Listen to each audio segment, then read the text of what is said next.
Hyderabad Nampally railway స్టేషన్లో Charminar express ప్రమాదానికి గురైంది. రైలు పట్టాలు తప్పడంతో డెడ్ ఎండ్ గోడను ఢీకొట్టింది. దాంతో 3 బోగీలు S2, S3, S6 పక్కకొరిగాయి. రైలు చెన్నై నుంచి నాంపల్లి చేరుకునే క్రమంలో ఈ ఘటన జరిగింది. ప్రమాద సమయంలో ట్రైన్ చాలా తక్కువ స్పీడ్లో ఉన్న కారణంగా పెద్ద ప్రమాదమే తప్పింది. దిగడానికి సిద్ధంగా ఉన్నవారు గాయపడ్డారు. క్షతగాత్రులను లాలాగూడ ఆసుపత్రికి తరలించారు. వారు పూర్తిగా కోలుకునేంత వరకు హాస్పిటల్లోనే చికిత్స అందిస్తామని దక్షిణ మధ్య రైల్వే సిపిఆర్ఓ రాకేష్ తెలిపారు. మరోవైపు నాంపల్లి రైల్వే స్టేషన్లో సహాయక చర్యలు కొనసాగుతున్నాయి. ప్రమాద అనంతరం అక్కడ మరమ్మతులు చేస్తున్నారు. రైల్వే సిబ్బంది రెస్క్యూ ఆపరేషన్ చేపట్టారు. అలాగే ఈ ప్రమాదంపై ఎక్స్గ్రేషియా కూడా ప్రకటించారు.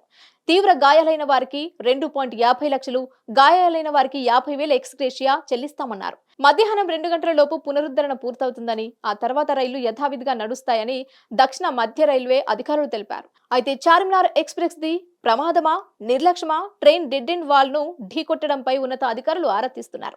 మరోవైపు లోకో పైలట్ తప్పిదమే దీనికి కారణంగా అధికారులు అనుమానిస్తున్నారు.